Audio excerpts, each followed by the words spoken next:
Yeah. Thank you. So welcome everybody. I'm Daniel Seraldo, the Executive Director of the Miami Design Preservation League, and we are a not-for-profit organization that protects, preserves, and promotes architecture, history, the environment, and but architecture and preservation is really our focus. And so we're really excited for this series called The Art of Architecture, which was started by Nancy Liebman back when she was on our board. And the idea was, why don't we invite architects to MDPL to learn about their projects and get inside their head more than we normally do when we're just at the Historic Preservation Board. So we're very lucky. I think of all the speakers we have in the series, only our speakers tonight actually have more than one building on Lincoln Road that they designed. And they've also restored some beautiful Lincoln Road properties. The Touzet Studio is an award-winning architecture and design studio located in Coral Gables, Florida. And they're dedicated to sustainable solutions that honor historic preservation, but also look to the future and innovation. And things like climate change, as well as you know, the environmental impact of construction, etc. So Jacqueline, Gonzalez Touzet, and Carlos Prio-Touzet will take it from here. Let's welcome them. Thank you.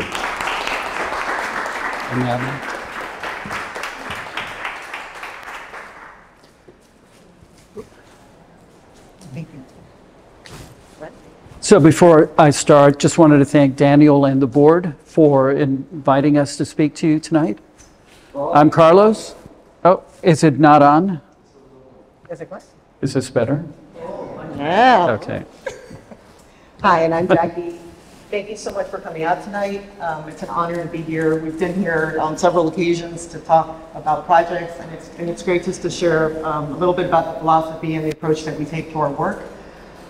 We were just speaking in Puerto Rico, and I mean this sincerely. We were just sharing how important it is to work in a community that values preservation and values architecture, and how it actually, even though sometimes we may not agree on the final solution, it always makes our work better. So we're really grateful to all of you and the work that you do in representing our community and standing up for good design and preservation. So thank you for having us.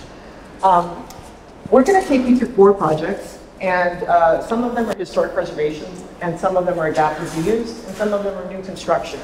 The common thread is that they're all occur in Miami Beach, and they are almost all in historic districts. So it's important, whether it's a historic building, to factor in the historic content. A little bit about us.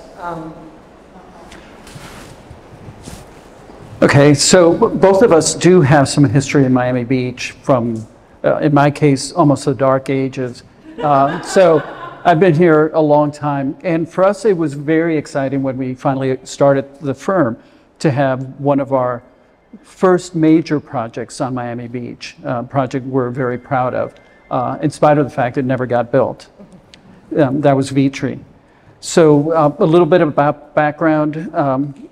Went to school here in Miami, graduated from UM and Princeton, and worked for several large-scale firms that were based here. A couple of them had international work, which was really, really wonderful. We decided Jackie will talk about her background, but one of the main reasons that even though we were seniors in really a global firm, we wanted our own firm is that one of the things that you realize when you start working on very large-scale projects, and you also start working really outside of what we think of mindful architecture. You start to lose a little bit of what we felt was really essential in architecture, which is a respect for community, the urban fabric, obviously the environment, but for us also context is incredibly important. And that's not only location, but it's culture, the history, and the climate. All of those play an incredibly important role. And working in Miami Beach, because of its history, short as it is, allows us to really focus on the way that we manipulate form in this environment. We're inspired by the past, and it definitely has a role. And you'll see in the projects that we show you how we take our own tradition of modern which is filtered through a tropical lens because we're Cuban American, we're born in Cuba. I myself, my first home in Miami was in Miami Beach on Lenox Avenue. I played in Lincoln Road as a toddler and grew up on Miami Beach. And our first house that we lived in was a Henry Hohauser building. So it has been a constant thread in our lives, and whether we live here or work here, it's always been a part of our history. We never lived in Cuba, but we have about 30 books about Cuban architecture, Brazilian and tropical modern. So we love the way that modern was filtered through our climate and our specific culture, and I think that's really important. And we always advocate, even if we're working with global clients, for them to respect the context and the climate of a place. This is an image of a Romagnac building in Havana and a Borro building. You can see later on when we show you some of the architecture we've done, definitely there's a legacy that kind of weaves through, as well as the Miami Beach work that we love. And in looking at climate change, we also think that we are really well situated to talk about how to live in a hot, humid world, because that's the tradition that we've inherited. It comes through the Moorish tradition all the way down through, so for example, when we were working in the Bahamas, we were looking at how to manipulate the building in a traditional form and get the hot air out, how to use systems of cooling that were passive, that don't require technology, that you can open a window and the air can cool you. Hot air rises, it goes out through the top. So there's a lot of lessons in tropical architecture from the past that we try to apply into our modern buildings. This is a modern example where we're trying to get our roofs to do more than just shield from the sun, where we capture water, where we take it into a cistern. And we've, about 14 years ago, did the first solar roof in Coral Gables. So we're very proud that when we look at buildings and form, we're not just looking at what makes a pretty picture or what makes a pretty building, but we are trying to do architecture that responds to climate and it is good for the environment. That's something that we really believe in. And that's an example of the big roof translated in our time with the shielding the sun, the water, and lifting it up so that the water can come through the bottom. As we know, climate change and you know, rising sea levels, we have to think about those things as well. So in our new world, and our new work, that's definitely something that we factor in. But we're going to start the talk with a project that is, it was about 3 or 4 year passion project that we got involved with, and we're probably the most unlikely architecture firm at the time to get it because it was a straight preservation project. And we were, it was really an interesting story. It took about 4 years to do it, and we had an amazing client, and we had a really great relationship with the city at the time. And we'll tell you a little bit about it. We're very proud that it won an MDPL award for preservation, and it's actually one of our favorite projects. Carlos, you want to tell me a little bit about how we got involved with that? Right, so briefly we get this call to come out and take a look at this house that our client, who lives in Europe, had bought, and was a relatively young man back then. And so we met out there, walked through the project, and all the time my intention had been to recommend these other architects that I knew to do it. But the longer I spent, I was there for an initial meeting for a project that we didn't think we were going to take.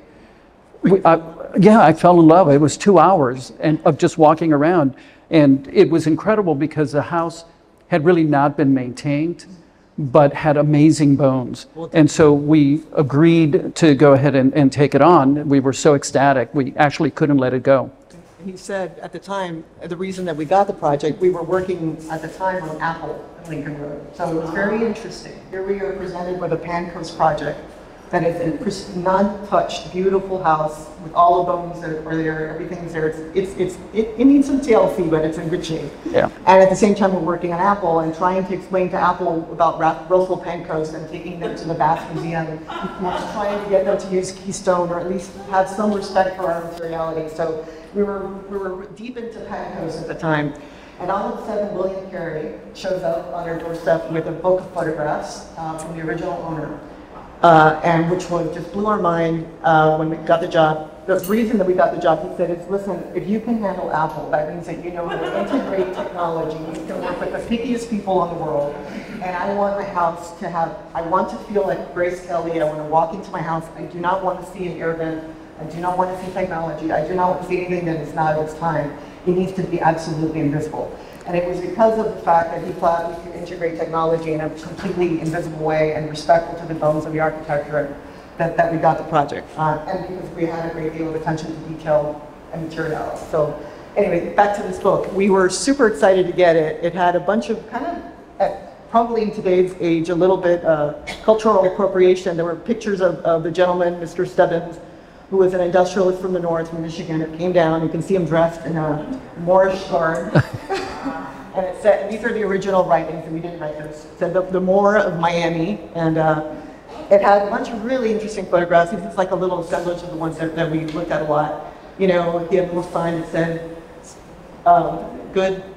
good friends enter here. Anyway, somebody built this with a great deal of love. You can see it in every detail. It was bronze hardware. It was beautiful artisanal material from all over the world.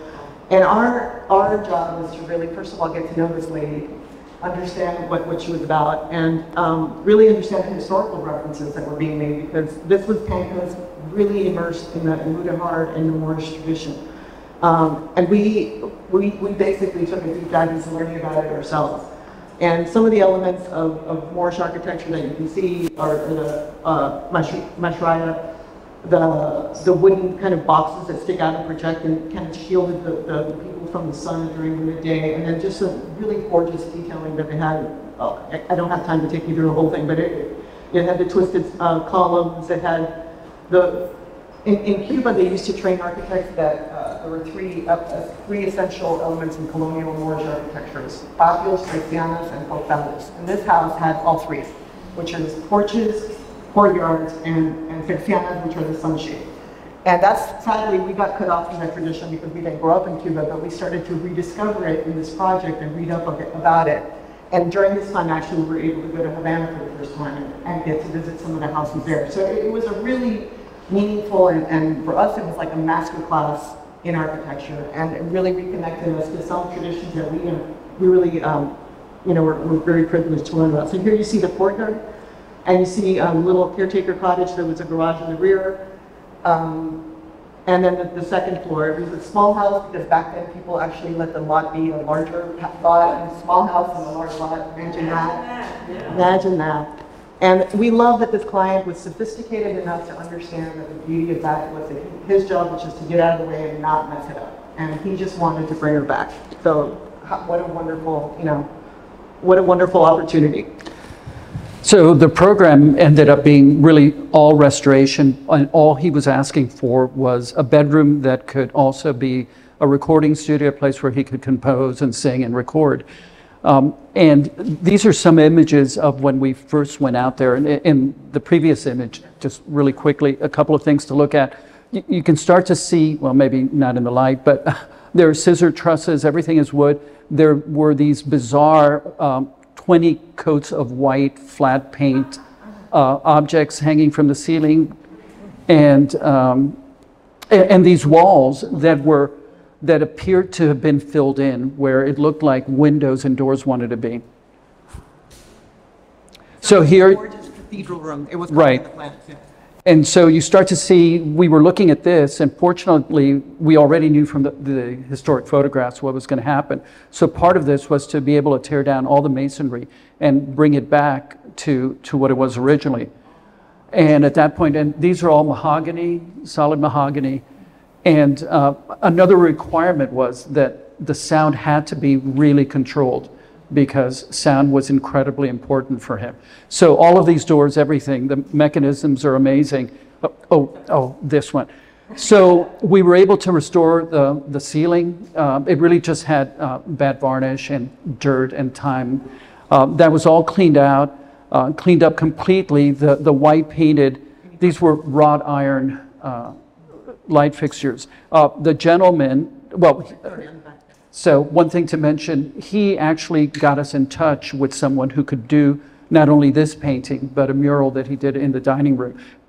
This is a crew that worked at King's Cross when that was restored. So he flew these guys here, and there they are doing the multiple coats on the beams. And here is the lamps, which were spectacularly beautiful once they were restored.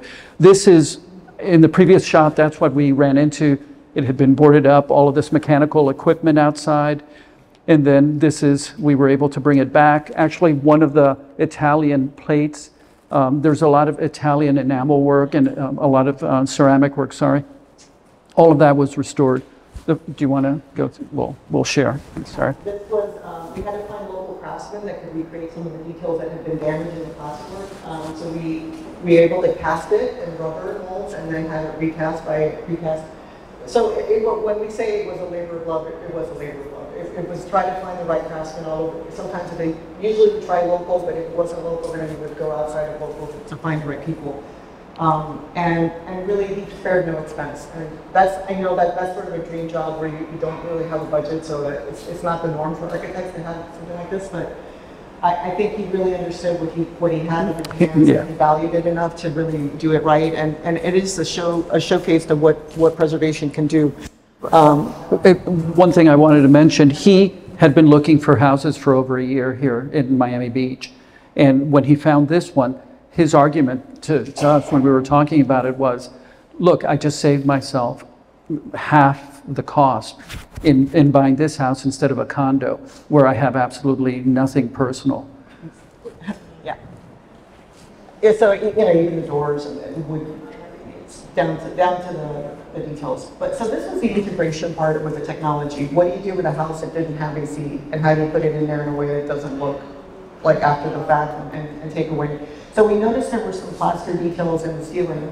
What we did is we had them cast, and then in the new room that we were putting the ceiling into, we used the beam, we carved it out of wood, and the air blows them through that. So that was one solution in one room, and in the other rooms, we created these transoms over the door in bronze or brass, and the air blows through there. So it never ever comes as a duct or any kind of return to the ceiling.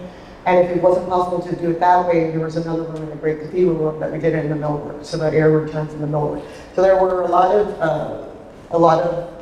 thought about how to integrate that technology, again, to honor that request that he first made when he hired us. This is what we ended up adding, which is a little teeny addition over the existing kitchen. The beach shows what we added. And the idea was really we wanted to be invisible, which is an unusual thing for an architect to say, that we didn't want anyone to see our intervention because we had such profound respect for this house that we just didn't feel it would be appropriate for us to do anything that would detract from that. But at the same time, the client is a singer-songwriter who wanted a space to do that. And there was this little kitchen volume that had a flat ceiling that seemed a little awkward, and that seemed like a good place to do it. When we added it, I'm just going to take you through. But you see here the Persiana influence of to the right are the images from Havana that we were showing here, and to the left was the design. And you can see the scissor truss re-emerging in a modern way. We had studied the one in the cathedral room, and we reinterpreted it to give him what he loved about the house at a sort of smaller scale in his own little space. And these are wooden models that we built, and that's the final one. You see the inspiration on the left, the model, the process. And I should say process is huge in our studio. It's something that we do many iterations. This is the final thing that you're seeing, but it does take time to get to it. And the final product that we're very proud of, that's the bathroom that you see, that little wooden box that sticks out. And just a couple of drawings to show you how the inspiration came, going back to the scissor in the cathedral roof, trying to keep the purlins, and really respecting the original technology and the beauty of all the different layers and the play of light in it. This is Construction. Just as the trusses were going up and the roof, a view of the inside before all the woodwork came in, and a view of it from the garden looking up. So this, and now for something completely different.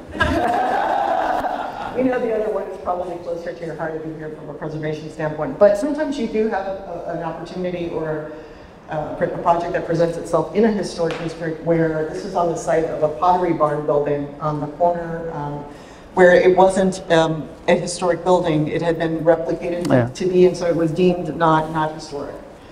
So we have a global plan, another one, show up at our doorstep. This is after Apple has successfully cleared Lincoln Road, and they presented us with a dark metal skin and their deck, they like to call it. Here's our deck. We had these products, windrunners. Our facade was designed by a world-renowned. We spent zillions of dollars developing this type of facade, and this is what we want you to put on Lincoln Road.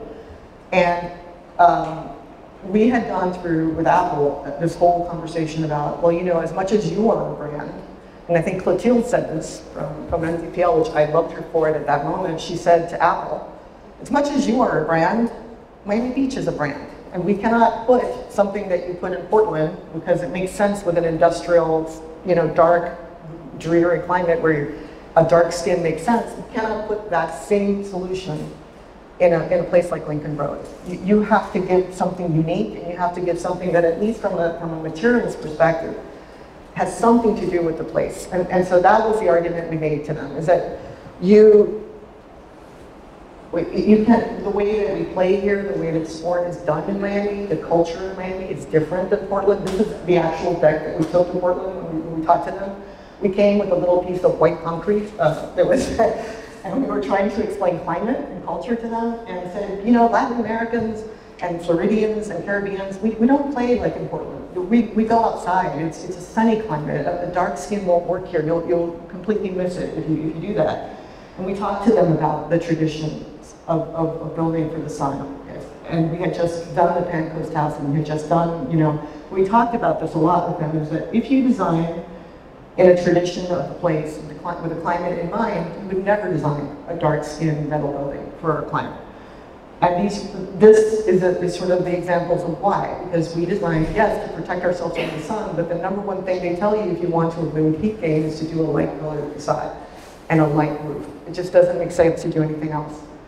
And we told them, for a company that prides itself in design and performance, and the way you design your shoes, that your heel is different than your laces is different than, how could you possibly design a building without thinking about the performance of that building? And we modeled the building and the location of where it was, and we showed them the heat gain that was on the corner, and we showed them how poorly it would perform if we did what they were asking us to do. Anyway, we won the argument to do something different. But it took some doing for this little firm. We're only 12 people here in Miami, and who are we to argue with a big giant global company that they can't do what they want to do? But it was a condition of us taking the job, that they would allow us to design for them, otherwise we wouldn't do it. We weren't in the business of rubber stamping whatever design they want to just put on Miami Beach. Thanks. So they gave us a little bit of the history of why they were so fixated on that metal skin. And so what we did is we convinced them that we could do it out of high density fiber reinforced concrete, which is incredibly smooth and can be very thin and can be sculpturally quite interesting. We went through a lot of different iterations, 3D printed different ways of going about it, and took it through several types. One where it was very fluid at the beginning, very soft and curved, and then one where we tried to integrate some of the iconography of their shoe and of the waffle print and the whole thing. Next. And so this is really one of the early models, 3D models, where we were trying to play with it in such a way that we were able to control the light coming into the store during the day, and then at night try to keep the light inside of the store from creating more atmospheric pollution, night pollution. This is how the skin was made. It was made in Atlanta in segments, and you can see the rubber molds on one side. The material, the ductile, is almost like a fluid Play-Doh. And then here you start to see the panels and how it's attached to the building with the metal skin behind. This was in partnership with Nike and with Willox also. That's true. We work with an engineer, a Swiss engineer out of New York, Will Lofts, who does a lot of the mechanical work and engineering for us. And we really owe him a lot on these. So sorry, I don't know why that's doing that. Well, we can skip that. Well, I wanted to just show, so when we talked, I don't know why it's not letting me show you that plan, but when we talked to Nike, the other thing that we all agreed to with the design team is that we should break up the massing of the building into two. So we had the large volume on the corner and then the smaller volume, and you can see the historic building that we aligned ourselves with. So when we started to come up against the terracotta facade, we precisely aligned. We used the same fluting but reversed on that building. I think that building has been taken down. And we spent a lot of time trying as much as possible that when we got to Lincoln Road to the smaller scale, we can see here with the glass top and the solid aligning precisely with the height that is the dominant height of Lincoln Road. And all of this was, again, we had a client who listened and who was willing to work with us. It does take something on their side because they do spend a lot of money developing these prototypes. So it's not an easy lift. But we think it was one of their more successful buildings that they've done, and we were very proud to be a part of that. So, and this is what it looks like. You can see at night and in the daytime the lantern effect that Carlos was talking about. That the light doesn't spill out at you, which is really in the public realm not something that's very nice. And we like the way that worked also in the night, and in the daytime the shadow play inside is quite nice. So something that is sort of our version of that Moorish tradition that we talked about in the Paint Coast House, and our interpretation of that. So 800 Lincoln Road is another project that we did on Lincoln Road. I never imagined when I was playing on Lincoln Road that I would be able to. So I never take that for granted. It's an honor. We really love that street. This was a project that we did on a very important corner. You want to talk about that? Right. So the South Florida Art Center had been in this building for a couple of years. And when our client, a New York client, had come in and purchased it, his intention really was to kind of give it another coat of paint and then add some additional square footage on it. Part of our interest in any project is to look at historically what was that building originally and what was it? And it actually was the original Burdines. And we were able to find these amazing photographs of the original building. And all this time that I had walked by that building, I thought those were wood battens that had been painted white over several hundred years. But in going out there, one of the things that we did was to take the historic photographs, go on site and try to see how much had been lost. For example, one of the entries had been removed and had just been filled in completely. And all the surfaces had just been painted white. Here you can start to see that there was a signage band and all of this detailing at the bottom of the building. Part of what we wanted to do was determine what was behind the paint. And in stripping the walls, we realized that the battens were actually, just for the project, these were especially extruded aluminum trim pieces that helped to maintain the panels against the wall and create the interest. So the panels are cementitious. They're almost like Cuban tile, but they have the quality of kind of micro terrazzo. And we hired, I just want to talk about Rosa. Yeah, on that, all the way through the contractor is like, enough with this. We just want to paint the building and strip it and put some new, these things will never be back to what they were. So we had to hire a preservation as a Lowinger who works with Vizcaya and the Getty Museum, to come and do one little corner with her team to show that it can be done, and that not only could it be done, but it would look better, and you would never get that level of detail in an off-the-shelf, one of those trim pieces that they were proposing as a substitute. So we ended up spending less money after we taught the GC how to do it with the team, the red team. They came up with a process of how to do it, and then the GC was able to replicate it. So it actually cost less than what they had been. So sometimes it's a little bit of elbowing, and that's something that you have to put some skin in the game to really care about it, because the easiest thing always is just slap paint on it and rip it out. And with this one, we learned it was definitely worth it. Sometimes these experimental finishes that they were trying at that time are a little weird, and we have to figure them out. But it's definitely worth it. We're really happy with the outcome. Anecdotally, everyone had, well, in the newspaper articles when this was built, they talked about how this was a building that could take 3 additional stories in the future one day. But that was it. It was just an anecdote. It was part of a newspaper article. So when we went to the roof, because we really had to crawl through the entire building, we saw these little boxes on the top of the roof. What we were hoping for was that it was structure. And in fact, some of them were shafts to get into the roof. And then the other ones were actually structure. And they had really planned this ahead. So there were steel columns going right through the roof, ready for another story or 3. But we had no drawings. And so the engineers... Can I just say, something I want to say about that is we talk an awful lot now about making buildings future-proof and flex for the future. whoever designed and built this building, they were thinking about the future of adding stories, and that makes our job as architects coming several decades later, you know, a lot easier when we're trying to convince a client that they don't need to tear it down, that they could add to it. So we're very lucky with this building. However, as Carlos is going to tell you, there was no documentation.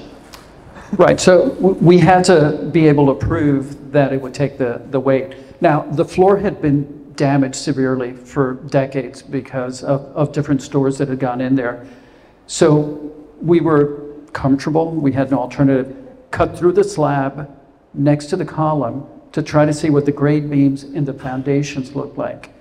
So 2.5 feet, 3 feet down, it's water. We keep excavating, and so we had to get a scuba diver to go down there to actually find the footing and try to see how much had gone in there. So he was able to confirm that there was enough there to be able to take one more story. So that's how we got the story. And right. The water. No, it's still under Water there. goes up Yes. and down. Water goes Yeah. up and down. But So with this project, the partie or the scheme that we were looking at was that we wanted to maintain the integrity of the original building, but we knew we had to come in with a mechanical core, elevator core, and retail space on the top, on commercial space on the top. So the scheme is very straightforward. We have the solid core in the back, we have this flying roof, and then we use glass to separate the new from the old.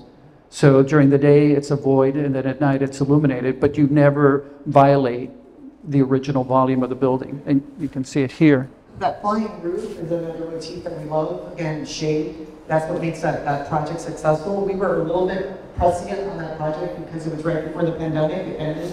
And we recommended a restaurant on that roof to the client, which really helped the monetary situation because he overpaid for the project a little bit. It was a good work. And during the pandemic, the restaurant we loved there did quite well because they did have a lot of outdoor, air-conditioned areas. So it was able to operate even when everything else was shutting down. And so that's something that matched with the final. So we wanted definitely a different material so that you can really read what is historic and what is. But we try to keep the horizontality in the roof. You see how we kind of raked it so that the thickness is described in the structure and allows us to kind of cantilever out. So it's kind of our take on streamlined modern, which is one of our favorite. We love streamlined. Love the enthusiasm and the horizontal lines. So we were trying to celebrate that with a big flying roof just because we could and because it created a wonderful space for a restaurant to have it. And that's it at night. And unfortunately, we can't control the signage of the retailers. That one is like a knife in my heart. No, just take it through. Just more. So just, it's just such a pleasure, just the materiality of it. It's simple, but it really works. And that is the original architecture. We had nothing to do with that, but we're just proud that we were able to sort of get it back. No, that band is supposed to be a signage band, and it got put in there. It's structurally sound. We could not get the brokers to agree with the tenants, and it's horrible. And our last project for the evening, thank you for your patience, is this is one that is in, we just got in for permit, and it's on Washington Avenue, and located across the street from probably one of our favorite buildings of Miami Beach Post Office building, which is an icon, and a micro office building that's on our site, plus another building that was a one-story building from 1948, which I'll go through. So it's it's 1234 building, which is the minor building, and then we have a one-story retail building, and then the post office. And we were here some time ago talking about this project with Miami Beach Design Preservation League. The design was originally, the big issue with this project, I'll just go back here for a second, is that the building that was listed as contributing was a 1260 building, and the one that was not listed as contributed was 1234.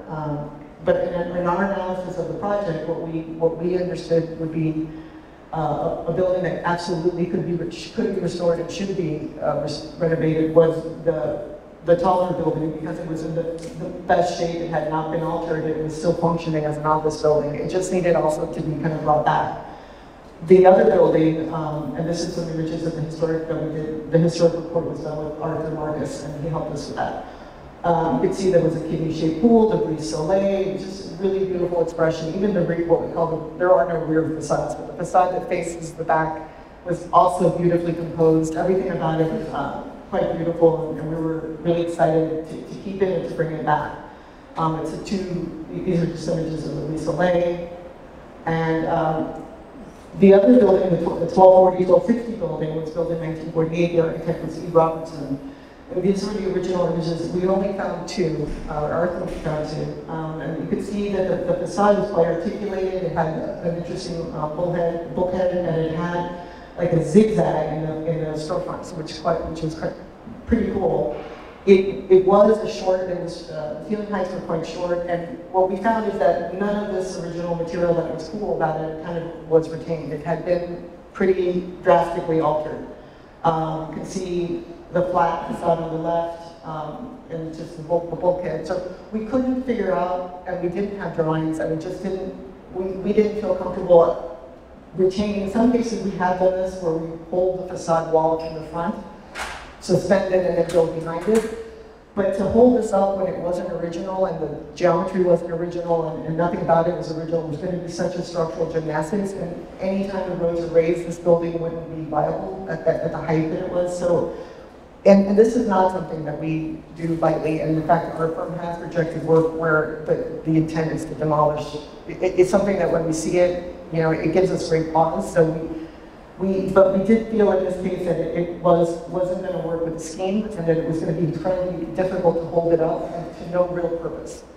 And we, you know, and again, and I respect other people who might disagree with that, but it was our assessment. And so when we were looking at it, we thought, well, if we're going to replace this, what do we do there, and what is the right solution for that? And you can see that building pushed forward on Washington Avenue, and our scheme was to push the new building back, and in that way to create a shady plaza in the front, which kind of let the post office be better seen, which we think is an amazing piece of architecture. We didn't want to obstruct the view of it at all with anything, even on the lower floors. And then also to our left to really kind of celebrate the restoration of that building. So that became our solution.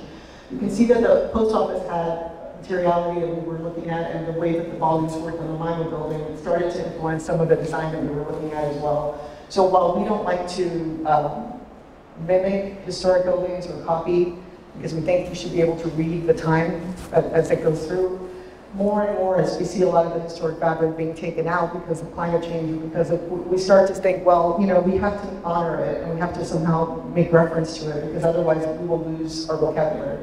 So we did study that quite a bit. And in this image you see the Shady Plaza, and what most of the projects are doing right now in addressing climate change is really working hand in glove with the landscape architects and the civil. Why? Because we can't do it alone. It's not just about the building being sustainable, it's about creating systems of trees that work together in a network to absorb water, to create shade, to bring down the ambient temperature, because aside from sea level rise, one of the biggest threats we're all facing is heat. And to make spaces that are shady, to create a shady plaza that allows you to occupy that street.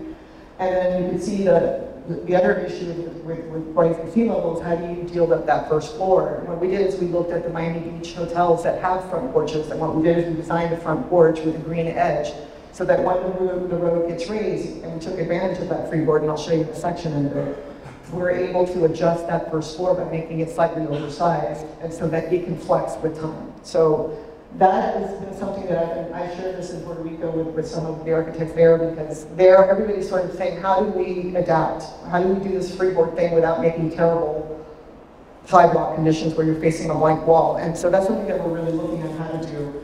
And we kept the kiddie pool and we're restoring it. So there we kept the palm trees, so we asked the city to allow us to do shade trees instead of palm trees, which are the tree of Washington Avenue. Again, with the intention of increasing the performance. And on the rear side, we're abutting Drexel Avenue, which is a residential street. I know there's a lot of community folks there, and what I heard from them time and time again is, look, we just want to open our windows at night, we want the breezes to come through, and we don't want to see anything, we want to see green. But then the city was telling us, no, we need to activate the use by code. You have to activate the use, you have to put a program function there. So we had a kind of a disconnect between what the code was requiring us to do and what the neighbors were quite adamantly, please don't put anything there, because I just really want to have some privacy. And so what we did is we ended up doing some, and I'll show you a little bit later what we did on that to activate on Drexel in a way that was sensitive to the community's needs. This is just the floor plan, so you can see we're bringing back the office building, and they're going to use it continuous as an office building, but it's going to be linked to the program of the residential and the extended stay of hospitality, which is the yellow. So 2 functions on the same site, and the diagram, this is working with Cadence, this is their diagram, but with the idea that the trees are part of the system and they can all work together to act as a sponge and capture water. If I told you all the things, I'm going to sound like a giant tree hugger now, but if I told you all the things that trees do, there is nothing architecturally that I can do that does more than trees do. So having a system of trees is what we wanted and what we got. This is showing you the porch that's elevated, and what that freeboard zone is that pink zone. So we build that into the height, so when in the future that system needs to move up, we can adjust accordingly in that first floor. Back to the materiality of Miami Beach, how could you not be inspired by working, up against these 2 projects? And we really did try to pay attention to that and let that inform what we did. So we are doing a copper-clad corner, which is a frame, which is very much an homage to the one in the Mino building. The zigzag on the floor that you see there is an homage to the little zigzags that we had on the original building, and we bring the pink of Miami Beach in, the system of trees. And then the active side is facing Washington Avenue, the pool, and so any kind of noise, we're trying to kind of orient it towards what Washington Avenue is designated as a entertainment district, so we felt that that was more appropriate. And then on the Drexel Avenue side, we step it down, we let it become progressively more green. And what we did as the activator there is we did outdoor conference rooms, we did bicycle ballet that could be used by not just the people that were staying here, but people that might be in the neighborhood, if you need cold water for your dog, as you walk, something that is more residential in nature. And we have over the car parking, we do have solar. So the idea is that there's an event that the solar can charge people what they need is fresh water and they need to charge their phone. We all are kind of needing that. So to open that up for the community to be able to use it, we thought is probably one of the better amenities that we could offer. And so that's what that would look like. So the outdoor little conference tables and charging stations, and basically really try to meet it as much as possible. And that's pretty much it. So.